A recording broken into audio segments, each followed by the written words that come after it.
What is up, everyone? It's Quinn here, and in today's video, I'm going to be going through my Week 16 early top 30 wide receiver rankings. If you guys enjoyed the video, do me a huge favor, hit that like button and subscribe. Any questions, feel free to drop them down below. But let's just dive right into the rankings here. We're going to start off in Tier 1, and I feel like at this point, there have been two wide receivers that have kind of separated themselves. Those guys are Jamar Chase and Puka Nacua. Jamar Chase, wide receiver 1 on the season, by a decent margin. He is going to be my wide receiver 1 this week. And then Puka, maybe his point per game number isn't super close to Jamar Chase, but when you're looking at his actual full games, so you take away the one where he was ejected, and then week 1 where he left with injury, he'd be averaging 22.8 points per game. His worst full performance is 17.3 PPR points, so Puka is also going to be in Tier 1 for me. Now moving into Tier 2, going to start off this tier with Justin Jefferson going up against the Seahawks, and kind of leading into the playoffs, that final stretch, he had some underwhelming games, but he's really bounced back over his last two, 32.2 and 20.3 PPR points. Then we're going to go with Mike Evans going up against the Cowboys, coming off a nuclear Week 15, went 9 for 159 and 2 touchdowns. I think this is a nice matchup here. You look at this Bucs offense, Mike Evans is their clear top target. He's going to be force-fed. He's still on that push to get to 1,000 yards. I think Mike Evans is a very strong wide receiver 1 play. Then I'm going to go with Nico Collins going up against the Chiefs. He's been super productive in his last 3 games, 5 for 92 and a touchdown, 8 for 119, and then 4 for 17 and 2 touchdowns. So even this past week where he didn't have a ton of volume, didn't have a ton of yardage, he's still getting into the end zone twice. Not a great matchup here against the Chiefs, but I think he'll be fine. And then the last team in this tier is going to be Amon-Ra St. Brown going up against the Bears. He is coming off of a monster Week 15, 14 receptions for 193 yards and a touchdown. I do think Amon-Ra is someone who could really smash over the next 2 weeks. With the Dave Montgomery injury, could see this team going a little bit more pass heavy. They're also probably going to be in some more competitive games. Maybe not a great spot here against the Bears in terms of like a competitive game script, but if this defense is giving up points, there's going to be passing volume, and Amon-Ra St. Brown is going to have some big opportunities. Now, looking at Tier 3, going to start off this tier with CeeDee Lamb going up against the Buccaneers. And after a little bit of a shaky start with Cooper Rush at quarterback, he has dropped 21-plus points in back-to-back weeks. He has scored at least 16 points in 4 of his last 5. And on paper, this is a nice matchup. The Buccaneers are top 10 in points per game allowed to the wide receiver position. Then I have Davante Adams, who is coming off a nuclear performance, 42.8 PPR points, nearly 200 receiving yards. In his last 3, he's put up 17.6, 25.9, and then like that 43-point game. And during that stretch, he has been targeted 35 total times. So he's definitely kind of pulled away from Garrett Wilson. He's in a great spot. Like him here going up against the Rams. Then I'm going to have T. Higgins going up against the Browns. On the season, he is the wide receiver 9 in points per game. I have him as the wide receiver 9 this week. The Browns are allowing the 6th most points per game to the wide receiver position, and T. Higgins has put up 17 or more points in 4 of his last 5 games. My wide receiver 10 is going to be Jerry Jeudy going up against the Bengals.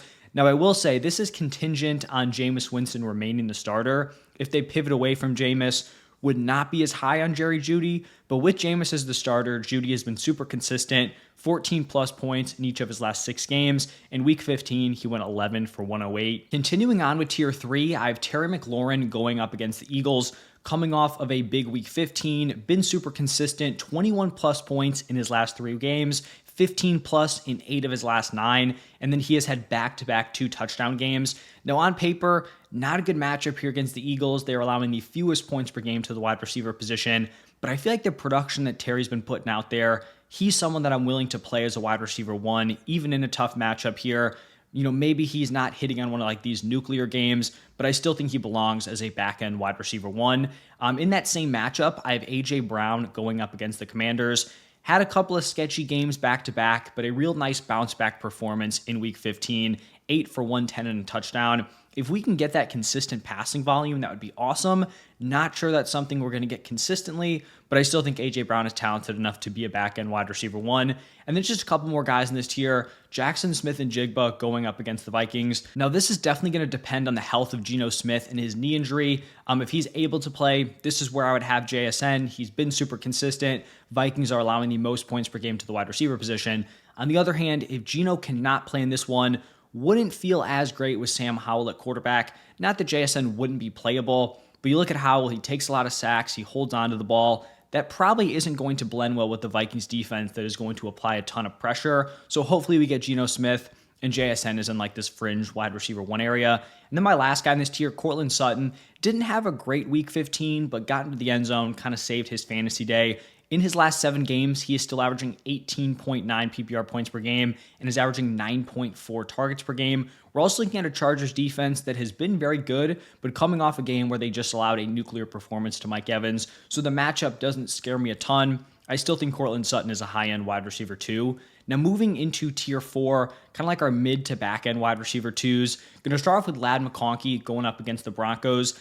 I considered having him in tier 3. It's not a great matchup, but he has scored at least 14 points in 4 of his last 4 games. I will say we can monitor the health of Pat Surtain. He was kind of banged up towards the end of that week 15 game. So if there's no Surtain, could definitely see me bumping Ladd up into tier 3. Then I have like back-to-back underperforming guys who have been high-end wide receiver 1s in recent years, starting off with Cooper Kupp going up against the Jets. I mean, week 15, just a brutal performance for the fantasy playoffs. If you were somehow able to get through your week, like congratulations. If you had him on bye, that's a great spot also. But just a straight-up goose egg out of someone who was started as a wide receiver 1. He still has put up 20-plus points in 3 of his last 5. I'm not going to completely bury him, but it's not great that someone who, we thought was a wide receiver 1 could go out there and have that type of floor performance. So he does take a hit, but still a higher end wide receiver 2 for me. Then I have Tua going up against the 49ers, also a disappointing week 15, 2 receptions for 36 yards. In this full sample size with Tua as the starter, he's averaging 15.2 points per game, which is fine. It's playable in this high to mid-tier wide receiver 2 area, but it's certainly not what you drafted him to be. Also, not a great matchup here. The 49ers are allowing the 6th fewest points per game to the wide receiver position. Then I have Brian Thomas Jr. going up against the Raiders, and I'm very happy to be able to rank Brian Thomas Jr. this high. He's someone who I really liked coming into the season. I was high on him. I was a believer in his hot start. Was pretty worried about the Mac Jones, aspect of this, taking over as the quarterback. The first few weeks were not pretty with him at QB, but Brian Thomas Jr. is just delivering these consistent performances. Week 15, he went nuclear. So he had some decent floor games where he's getting the volume, not insane fantasy production, but the fact that he has a game like 10 for 105 and 2 touchdowns in the range of outcomes with Mac is a great sign. He's gone for at least 75 yards in 4 of his last 4, so consistency's been there. He just flashed the upside. Like him here as my wide receiver 18. Then I'm going to go with Drake London going up against the Giants. Kirk Cousins continues to struggle. Drake London is still kind of holding on here. He has 50-plus yards in 5 of his last 5. He was only targeted 3 times in Week 15, but was able to get into the end zone. Kirk's only touchdown pass, and I believe his last 5 games. So he's still kind of keeping his head above water here fantasy-wise, but it's definitely not great, and the ceiling doesn't seem super exciting. Then after London, I'm going to stick around in that same matchup and go with Malik Neighbors, and he had been a guy where he was racking up a ton of volume, but he was just not having those ceiling performances, so he was hitting 10-plus PPR points every single week, but he just wasn't having those nuclear games. Finally had a big game, got into the end zone for the first time since week 3, 10 for 82 and a touchdown. He's averaging 11.7 targets per game on the season. The problem is just that this offense is so bad. The quarterback play has not been there. It is a decent matchup here. I think he's fine as a wide receiver 2. I would like to rank him much higher. I think he's a much more talented wide receiver than wide receiver 20, but the situation just continues to not be great. Couple more guys. I have George Pickens going up against the Ravens. Now, there's no guarantee he plays this week here. He has missed back-to-back games, but this is a great matchup if he can suit up, allowing the 2nd most points per game to the wide receiver position, and Pickens is averaging 16 points per game with Russ. Obviously, he takes a little bit of a hit with his ranking just in terms of the re-injury risk. Maybe they're kind of easing him back into the lineup, not giving him a full set of routes, but hopefully he's able to return this week, and if he does, I think he is a very playable wide receiver 2. And then my last guy in this tier, Jawan Jennings, someone who I kind of really talked myself into last week, ended up flopping along with, pretty much the rest of that 49ers offense. He's still averaging 19.8 points per game as a starter, 15.4 points per game if you remove that nuclear, I think it was week 3 where he had 45 points. Just not a great matchup here against the Dolphins, allowing the 2nd fewest points per game, but still the wide receiver 1 here for the 49ers. Still like him as a wide receiver 2. Now moving into tier 5, going to start off this tier with Jordan Addison going up against the Seahawks. And not only has Jordan Addison had some of these ceiling games, but he's also delivered some solid floor performances. In his last 5, he has put up 15.1, 30.2, 9.4, 39.3, and 13.3 PPR points. So kind of keeping his head above water in those floor games, but also, has that nuclear potential to give you 30 plus.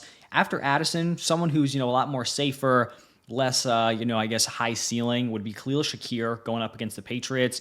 Put up 15 plus in 3 of his last 4. Super consistent though, 11 plus in 7 out of his last 8. Looks to be like the one wide receiver you can count on here. Amari Cooper did not catch a single pass in week 15. Keon Coleman, more of like a big play threat at this point, not commanding consistent volume. Khalil Shakir is the guy that is consistently getting targeted. Josh Allen's wide receiver 1, playable in this like fringe wide receiver 2 spot. Then I'm going to go with Garrett Wilson going up against the Rams. Talked about how Davante Adams had kind of pulled away here as the wide receiver 1.